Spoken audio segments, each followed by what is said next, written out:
What's up, Blueroof Nation? It's your boy Jonathan, and welcome to a new segment I like to call Character Spotlight. This is going to be part of an attempt that me and Devon have of changing Uncanny Fans from just a podcast, which you can go listen to on iTunes or blueroofproductions.com/podcast/Uncanny Fans. Just go to blueroofproductions.com and you'll find it's under podcast. It's Uncanny Fans. If you're not listening, you should check it out. But me and D, we want to start changing it so that instead of just being a podcast, it's also going to be a radio show. And we thought an hour-long format would be too long. So instead, we'll cut it down into segments. That way, if you don't want to listen to the pod, but you want to see the comic book talk, or you want to see the talk about shows, all that stuff, you can do that. You can just pick and choose what you want to do. So this one is Character Spotlight. And this one actually won't be on the pod because it's a character that we already did on the pod. It's the only character spotlight we've done on the pod so far.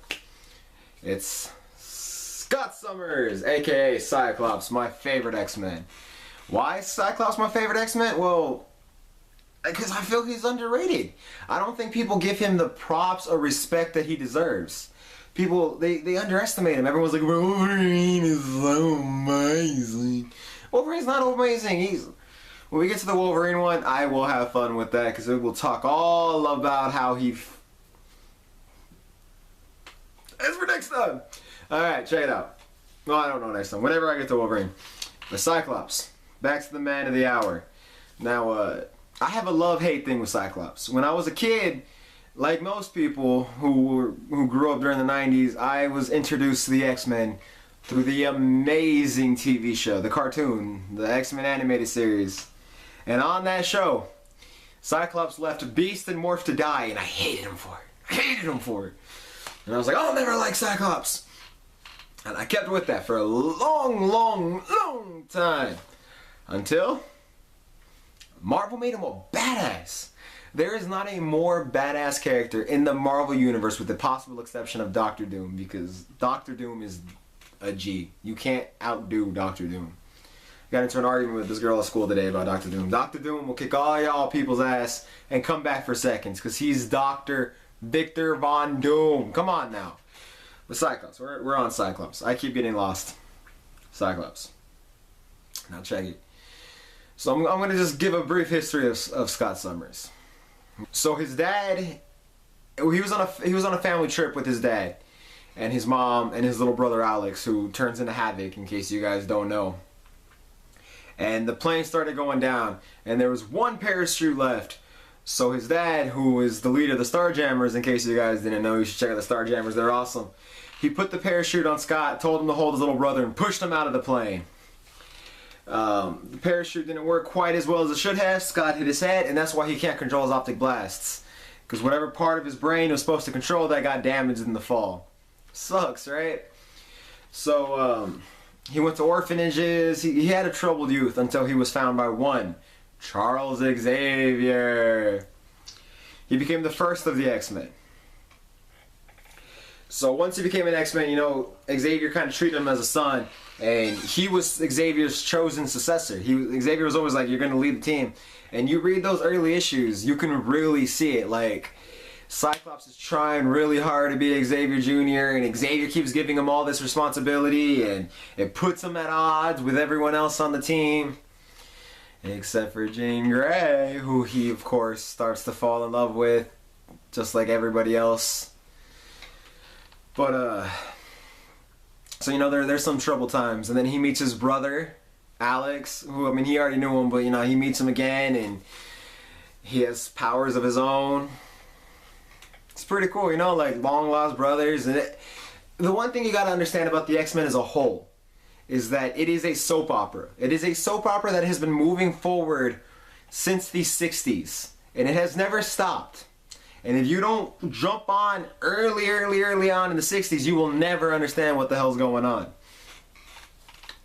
So Xavier, well, he died, but it turns out it was really a mutant named the Changeling, who, aka, is Morph from the TV show. They turn Changeling into Morph, and it's this whole complicated thing. Anyways, so Cyclops led the X-Men, as it was just the I think Polaris and Havoc were on the team by then, so it was just them. They were the X-Men, Cyclops led them. The time when Cyclops was just kind of running things, you know? And things were going kind of swimmingly, kind of not. Then they find out Xavier's back from the dead, and Cyclops has to kind of step back and let his mentor take charge again. And you can see already that there's kind of a, well, I've been running things while you were away, but I'm gonna let it slide, you know? And that whole storyline gets wrapped up in the early 60s. The early 60s issue, like 63, 64, something like that. And the next 30 issues of the series are just reprints. So when we come back with Giant Size X-Men, we find out that the X-Men have all been captured. Except for, you guessed it, Cyclops. He leads a new team of X-Men, and this team includes like Nightcrawler, Colossus, Wolverine, Sunfire, like some pretty heavy hitters, Thunderbird, like some pretty heavy hitters. Cyclops is leading this team. They go to the island, they save the old X-Men, everything's hunky-dory, except the old X-Men leave. And what do we find out like 30 years after all this? That there was a team in the middle. And on the team in the middle was none other than Cyclops' other brother that no one ever knows about, because Xavier, the man who is a saint and everyone loves, he erased everyone's memory of this middle team because he doesn't want to know people that he got 2 teams of X-Men hurt. The crafty old man is not as innocent as people say. A lot of fucked up things happen because of Xavier. Wait till we get to Xavier's story. There's a story. Alright. So check it. Where was I at? Alright. So the old X-Men leave. Cyclops leads the new X-Men.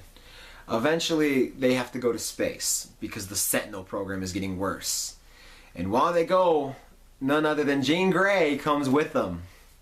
On the way back down, she uses her powers to protect the ship, and thus starting the Phoenix Saga. Y'all know about that Phoenix, right? Y'all know. So Cyclops is dealing with his girl and all her newfound powers and all this stuff going on. And meanwhile, she's being corrupted by Mastermind and the Hellfire Club. And she snaps, she goes crazy. I mean, you all know the Dark Phoenix Saga. It was in the cartoon. The X-Men movie, of which, well, most of the X-Men movies we don't speak about. X3, the really, really bad one. They tried to deal with that storyline, even though they didn't understand how that storyline works, because I don't know. I can't tell you. But Phoenix goes crazy, and the Starjammers, she ends up destroying a planet and all this stuff, and Cyclops has to like try to protect her, and not the Starjammers, the Shi'ar Empire is trying to stop her, Guardian and all them. And Jean Grey dies. She dies. Scott Summers is heartbroken. He is. He's devastated. And I mean, you can't blame him. The love of his life died. I mean, true love only comes once in a lifetime, and his died. It was a long time before he found a girl who looked just until he found a girl who looked just like her, sounded just like her, for all intents and purposes was just like her, who turned out to be her clone. How the hell you gonna fall in love with your dead girlfriend's clone and not realize something's fishy? She looks and sounds just like the person who died. Doesn't that tell you something? It makes no logical sense whatsoever. But you know what he did? He married that clone. Because why not? That's not creepy at all, right? He married the clone of his dead girlfriend, who he did not realize was a clone of his dead girlfriend. I never said Cyclops was the smartest man alive. I just said I liked him. Now, Magneto gets arrested. And he goes on trial. He kind of gives himself up, and he's like, I'm going to accept responsibility for my actions. Xavier gets hurt, and only the Shi'ar can save him, so Xavier has to leave. He asks his friend Magneto to run the school while he's gone. Well, so he stays. And Cyclops starts to have issue with the X-Men. The issue that shout out to Ashley's dad for buying it for me because I looked everywhere, could never find it, and he found a copy and let me have it. Nice man. Issue 201 of X-Men. Cyclops he feels honor bound to stay with the X-Men, but at the same time he's just not in it anymore. Meanwhile, Storm, who is depowered thanks to Ford, Storm has quite a story as well. We'll get to Storm. Oh god, I love the X-Men. Alright. Well, Storm is starting to take more of a leadership role. Cyclops wants out, so he challenges Storm to a fight. Winner leads the X-Men. He loses. Did he really? Did he throw the fight? What's going on there? Whatever. His heart wasn't in it. He lost the fight. Congrats, Storm. Cyclops leaves. Him and his wife, they take off. Now, while all this was happening, Iceman and the Beast, was it Iceman and the Beast, were part of a superhero team called the Iceman Beast. No, Beast was part of the Avengers. While all this was happening, Beast was an Avenger, and Iceman and Angel were part of a team called the Champions. Short-lived team. The Champions disbanded. Iceman, Angel, and Beast all joined up with the New Defenders. This is the Defenders that took place after Namor, Silver Surfer, Doctor Strange, and Hulk all left the team. So the team that you all know is the Defenders. After they left, there was another team full of people you don't know, and these 3 X-Men. Well, the Defenders disbanded right around the same time that Cyclops left the X-Men. Coincidence? Well, wait till you hear this next bit of trivia. The Fantastic Four found a cocoon under the ocean. What was in that cocoon? Jean Grey. Turns out the Phoenix that died wasn't Jean Grey. It was the Phoenix creating a body to look like Jean Grey. What? I don't know. That's what happened. So, these 5 people who started the X-Men were like, hey, none of us have shit going on. Let's be a team again. So they become a team again. Correction, they become 2 teams. They become the Exterminators and they become X-Factor. Now, X-Factor is a team of mutant terrorists. The Exterminators is a team of mutant hunters who find mutants and eliminate them. Well, they're not. It's where the X-Men, the X-Factor, where they pretended to be humans hunting mutants so that they could get mutants when humans found them and then train them in secret. What? But it was work. It's a really good series. Read the original run of X-Factor. It is so good. It's where Apocalypse starts stirring stuff up. It's where Angel becomes Archangel. All kinds of shit happens in there. And I know this is supposed to just be about Cyclops, but this is my favorite era of X-Men. I love this era so much. Because it's also when the New Mutants were around. And they were starting to become X-Force because Magneto was doing some shady ass shit over on the side. Look, we will get to this stuff when we get to Magneto or some of the New Mutants, but there is so much cool shit that happens in this run. Just check it out. This man right here, Chris Claremont, not to be confused with this man right here, Jim Lee. Chris Claremont, that was his run of X-Men. Of Uncanny X-Men at least. And it was so mind-blowingly good. So good. Maybe one day I'll just give a rundown of the X-Men title, Uncanny X-Men title itself, because that series in and of itself has the crazy storylines. But I digress, alright? So, X-Factor's running around doing their thing, you know? And, well, you gotta imagine for Cyclops, this is kind of weird. Because on the one hand, he has his pregnant wife, and on the other hand, he has his first love, who he thought died, but turns out didn't die, who looks and sounds exactly like his wife because his wife is a clone of her. I don't understand. No, I do understand. This is crazy. Where do you come up with these ideas? Alright, so check it. What happens next is even crazier, right?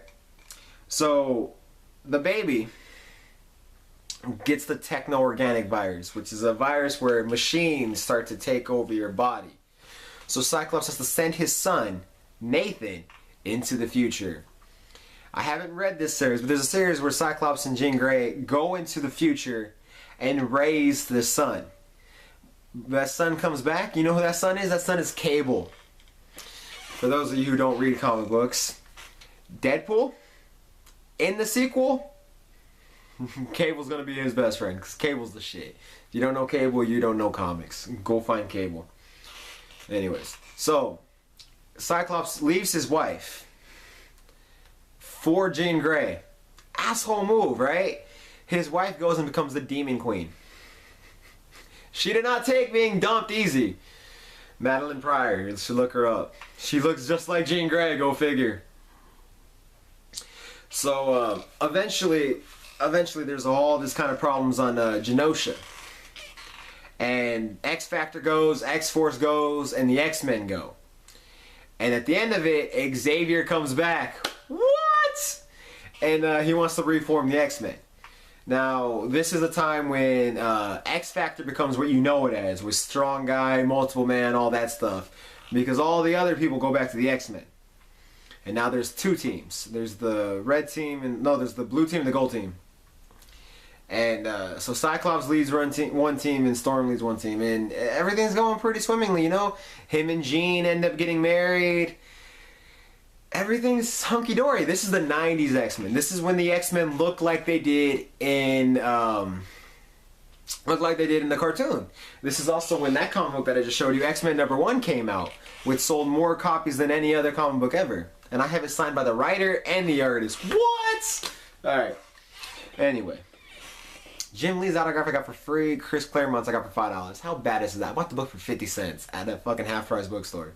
Is that cool or what? Alright. Okay, back to where I was saying. So, the two teams are going, right? Cyclops and Jean Grey kind of have a little problem in the marriage, and he starts hitting on who? Psylocke. Purple hair, I think at this point she was Asian. X-Men, she's a psychic. She used to be British, that's a whole nother story when we get to her thing. Oh, her story's complicated. I think they're all complicated. That's why I love the X-Men. Everything is so in-depth. You know, it's so rich history. So, you know, Cyclops kind of hits on her a little bit, but he doesn't cheat. He stays loyal to his girl, you know? So, well, the 90s X-Men give way to the X-Men movie did well, so let's make our X-Men look like them, and then everyone's leather, and rah, rah, rah. And that point in time, the school became much more of a school. You know, everyone was wearing, all the old X-Men were teachers, and they were wearing uniforms, and whatever. Well, during this time, Cyclops started having an affair. Well, mental affair with one Emma Frost, another psychic. Are we sensing a theme in Cyclops' love interests? Jean Grey clone, Psylocke, Emma. With the exception of the Jean Grey clone, they're all psychics. Oh boy, got the thing for mind readers. Jean Grey finds out, it's all heartbreaking, wah, wah, wah. And then she dies. She dies again. And ironically enough, she has yet to come back from the dead. Go figure. You have to assume eventually she'll come back. She is the Phoenix after all. Oh, it is, we should also note that while Cable is... The Summers line is very complicated.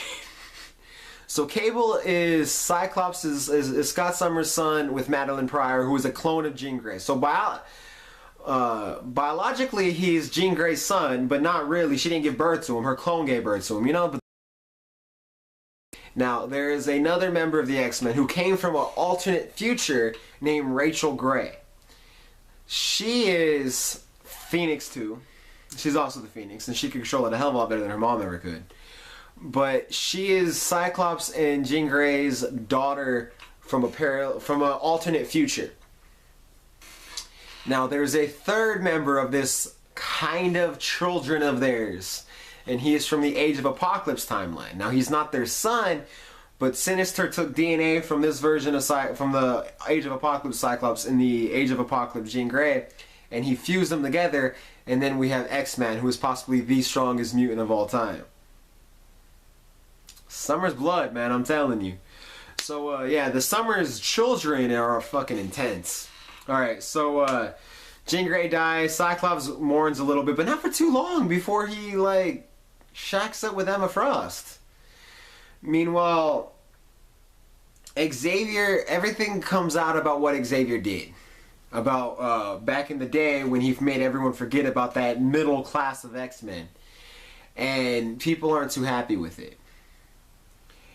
Also, the school was destroyed, and Xavier didn't want to rebuild it. So Emma Frost bought the property. So Emma Frost and Cyclops bought the property and rebuilt it themselves. Thus meaning they own the property. Because when Xavier tries to come back, Cyclops is like, no, no, no. I own this land. You made me forget I had another brother. You can get the hell out of here. That's important. Cyclops owned the property. Remember that. Remember that. Alright. So check it out. So they run the school for a while and everything goes great. Everything is swimming. A House of M happens. Scarlet Witch destroyed the Avengers. Nearly killed them all. The Avengers try to hunt her down. The X-Men said, she's a mutant. You don't touch her. The Avengers say, this is very important, she hurt us. She has to pay. The X-Men said, she's one of ours. We don't care if she's one of yours. Very important. So, she says, she basically gives everybody what they want. And all of a sudden we live in a world where Magneto's like supreme being. He owns everything. He runs everything. Mutants are everywhere. Well, when that ends, she says 3 little words. No more mutants. And what happens? Well, essentially all but 198 mutants get wiped off the face of the planet, right? So, mutants become an endangered species. And the Xavier Institute becomes essentially a concentration camp where the government puts mutants and they have sentinels all around the border. It's messed up, right? Well, eventually, you know, Cyclops is like, we've had enough of this, and they move to San Francisco. You have a nice little setup in San Francisco. Everything's all cool and everything. But they start having little problems here and there. So they raise Asteroid M from the water, Asteroid M, where Magneto used to live, from the water, and they set up base camp there, and they call it Utopia. Now, the first mutant born since the No More Mutants was, well, basically an entire town was destroyed, and a little girl was born. Her name becomes Hope Summers. Cable takes her into the future, and he raises her. So for all intents and purposes, she is Scott Summers' adopted granddaughter. This is important because the Avengers find out that the Phoenix is coming. Oh, Cyclops also, since mutant kind was almost exterminated, he hired Wolverine to assassinate people who were threats to mutant kind. Cyclops figured, I'm the leader of these people, we're endangered, everyone's trying to kill us, we need to strike back. So he hired Wolverine and the new X-Force to wipe out threats to protect mutant kind. This plays a big part because when Beast finds out, Beast is like, how dare you, Scott? And he storms off.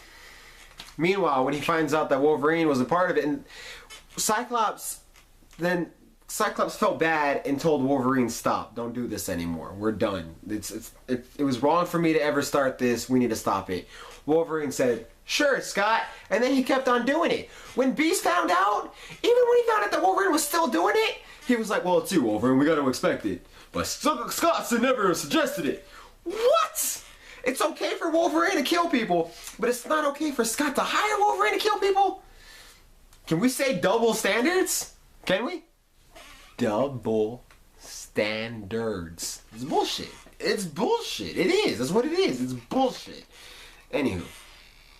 So, where was I? I got so upset by that. I got so derailed. Okay, so Scott Summers, he unified mutant kind, like legitimately unified it. He had Magneto and Xavier in his corner. You know, like he unified the hell out of that shit. Until, so there's this guy, Quentin Quire. He's kind of an asshole. He's an Omega level mutant. He's incredibly strong. Well, he did something and everyone wanted to get him, and Xavier and them caught him and they wanted to protect him, and Wolverine, for some reason, and if you can explain this to me, please write in the comments below because I would really love to hear this. Wolverine got on his high horse and said, we cannot train teenagers to be warriors. Despite the fact that that's what Xavier did. That's all Xavier ever did. And that was Cyclops' point. I was trained from 16 to be a warrior. What do you mean I can't do it? But let's not focus on the fact that Xavier did it. Let's not focus on the fact that Cyclops did it. Let's focus on the fact that in Wolverine's long history, he had 2 sidekicks. One was a little girl named Jubilee, and the other one was a little girl named Kitty Pryde. You had 2 teenage girls as your sidekick. You trained them both how to fight. But it's not okay for Cyclops to do the same thing? Can we say hypocrisy? Hypocrisy. Well, that's Wolverine for you. Wolverine annoys the hell out of me. That's why I hate it when people are like, Wolverine's so cool. He's not. He's not. He's not. He's not. Okay. So, where was I? So, it causes a conflict in the group. And the X-Men break off. Some people agree with Wolverine. Some people agree with Cyclops. Some people just want to go back, because Wolverine goes back to the Xavier Institute, rebuilds it again because it got destroyed again, and this time he names it the Jean Grey Institute. So some people left with Wolverine, not because they disagreed with Scott, but just because they wanted to be teachers. It's just like, alright. So Utopia stays, and it's more of a military school. The Jean Grey Institutes, and it's supposed to be like a school, but they're still training people to fight. In fact, this is what blows my mind. He doesn't want to teach people how to fight, yet he turned the entire school into a danger room that attacks students while they're using the restroom. But you don't want to train them to be warriors? What? Why would you have a danger room? That's the entire school if you don't want to train them to be warriors then. Can you explain that to me? The logic of that, can you explain it to me? No, you know what it was? It was that they wanted Wolverine to be the new Xavier and Cyclops to be the new Magneto, and it didn't work. It didn't work because it made no sense. If you wanted another leader besides Cyclops and you wanted to like butt heads, Storm is the obvious answer because she's always been the other leader. If Cyclops isn't in charge, Storm's in charge. They're the two. And when we get the Storm story, she is a cool, kick-ass character, except for what they've been doing with her lately because I do not approve. But back in the heyday, she was the coolest character ever, man. But we're not on Storm. We're on our boy Scotty. All right. So there's two teams of X-Men now. You know, Cyclops is leading his little team over here. Wolverine's leading his school over there. Now, the Avengers get wind that the Phoenix Force is coming back to Earth. They even get wind that the most likely target is one Hope Summers. So a helicarrier full of Avengers goes to Utopia. Now keep in mind, before this happened, you know, X-Men always had problems with the rest of the world. And Cyclops said, we are a sovereign nation. You leave us alone, we leave you alone. You fuck with us, we'll fuck with you. Right? The Avengers take a helicarrier to this land. Captain America gets on the land and says to Scott, we think your granddaughter is going to be the new Phoenix. Scott goes, I think that's pretty likely. Captain America goes, we're going to need you to turn her over so that we can put her in a bunker underground until we can figure out what to do with her. Cyclops goes, I'm not handing over my granddaughter so you can put her in prison. Captain America goes, I have a helicarrier full of Avengers that say you will. Cyclops said, get the fuck off my land. Captain America said, make me. Cyclops said, psh. Thus starting Avengers vs. X-Men. Cyclops then tells people tells the world, I told you what would happen if you attacked us. You guys should just be happy that I'm a liar. Because he didn't start war with the humans. Now the Avengers found a way to stop the Phoenix Force from invading Hope Summers. and it broke off into 5 X-Men. One of them was Cyclops. Hey, so he's a Phoenix now, right? Now the X-Men solve pretty much all of the world's problems almost overnight. Do you know who has a problem with this? The Avengers. Why? Because they're not the ones doing it. Even Reed Richards points out, you guys are only mad because he's doing what all of you can't do. He's not doing anything wrong. He's helping people. And Captain America and Iron Man, no. Because they didn't have an argument. Because Cyclops is helping people. So the Avengers kept harassing X-Men. Wolverine, who was like, Cyclops? I mean, no, I'm sorry, not Cyclops. He was like, Captain America, like, I love you. Can I be on your team and help you fight Cyclops? And Captain America said, get out of my plane! And kicked him into the fucking middle of the Antarctica. And then what did Wolverine do? He made it back to Captain America and said, I still love you. Can I help you fight Cyclops? I love you. What? While that was happening, Wolverine's school, which is not a military school, was surrounded by sentinels who were keeping the students from going anywhere. So Wolverine is like, Captain America, I'm gonna kiss your butt. Meanwhile, his school is being turned into a concentration camp by Captain America. Am I the only one who finds this infuriating? How does this make any sense? I don't understand the logic or why people think Captain America's right or why people thought Wolverine was okay with doing this. One by one, they take down the Phoenix, the Phoenix Five, until it's just Scott Summers and Emma Frost left. And Scott does something that he shouldn't have done. He turned on Emma because he knew he needed the full power of the Phoenix in order, because every time one Phoenix member would get defeated, their Phoenix essence would go into the rest of them. So Emma and Scott were both half a Phoenix. He took Emma out. He didn't kill her, he just took her out and took her power, became a full Phoenix. And he was fighting the Avengers, the X-Men, he was fighting everybody. Because they came to his home and were attacking him when all he was doing was making the world a better place. And when you push a Phoenix too far, they go crazy. It's too much power for one person to handle and they go crazy. Well, here's the thing. The Phoenix was broken into 5 people. None of them were going crazy. They were helping people. And he lashed out and he killed Charles Xavier, the man who was like a father to him. He killed him and it was heartbreaking. And Scott Summers even turned himself in afterwards. He felt terrible about it. No one will forgive him. Meanwhile, Jean Grey, the person who everyone treats like a saint, Jean Grey is so amazing. I love Jean Grey, especially Wolverine, who won't forgive Cyclops the most out of everybody. He won't forgive Cyclops for killing Xavier. But Jean Grey killed an entire planet. She killed billions of people on an entire planet. And no one ever talks about it. But Cyclops killed one man. And oh, it's the end of the world. Oh, and when we're on the whole Avengers hypocrisy thing, let's get back to something.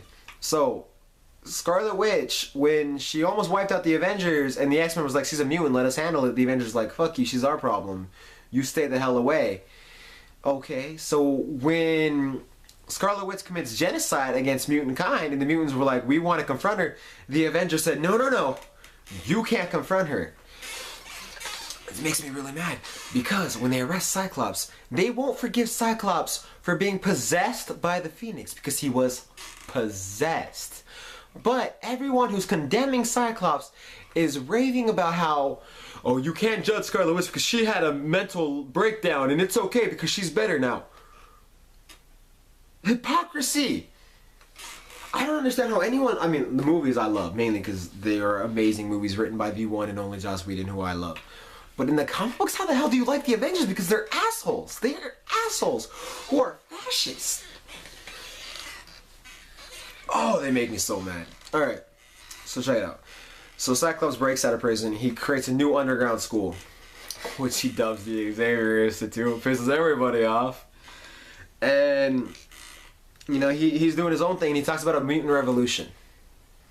He talks about a mutant revolution, that mutant kind needs to stop being persecuted against and stand up and fight for their rights. And that if you keep attacking mutants, we will fight back because we will not let you harass, kill, torture us anymore. We will fight to protect our people. Oh, he's a terrorist. He's a terrorist, I tell you. Like, why? So they read the will of Charles Xavier. And Xavier leaves everything to Scott Summers, including the school. And the X-Men, under the leadership of Storm, well, we're leaving! You can have the damn school! First of all, Xavier could not leave the school to Scott Summers. Scott Summers already owned the damn school.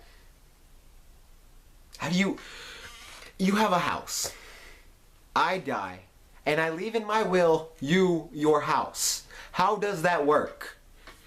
It doesn't work. It doesn't make any sense. So, Cyclops says, look. Cyclops, he sees how much everybody hates him, and he says, look, you guys can have the school under one condition. The students that I've been training, you take them in because I'm closing down my school. And he leaves. He leaves. And then, you know, the Secret War thing happens, and he's the Phoenix again. I don't know how he became the Phoenix again, but he's the Phoenix again. And Doom snaps his neck. What? God Doom snaps Phoenix Cyclops' neck like it's nothing. Oh, I've never been so mad in my entire life. Alright, but then the whole Secret War thing ends. Basically, Secret Wars did nothing except for bring Miles Morales into the Marvel Universe. Had to have been an easier way to do that, but alright. Okay. Oh, and the evil Reed Richards, the Maker. I'm excited about that. He seems like a cool character. Anyways, so I never read the Ultimate Universe. Just a heads up. All right.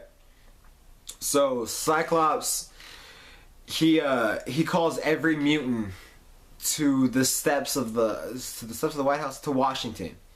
And everyone goes kind of begrudging, like, oh, what's going on? Like, oh God, Cyclops is gonna do something horrible. And when the X-Men are the last to arrive, and they arrive to stop him, because whatever he's doing is evil and it must be stopped. And he essentially says in front of the reporters, every mutant alive today is here. I've spoken time and time again about the mutant revolution that is coming. Well, it is here. I've brought every mutant alive together on the steps of power. And we're not going to do anything. We will not attack you. We will not do a damn thing. We're here. We're staying. Get used to it. He basically just said, like, look, we're not a threat. We're not any harm to you. We're here to protect you. And then I don't really understand how he died, but I guess he attacked the Inhumans. I haven't found the issue where it happens in. It had to have been recent, and I've been pretty current with Marvel Comics, but Uncanny X-Men is the only one that I'm behind on. My store was out, I have to go buy the first 3 issues.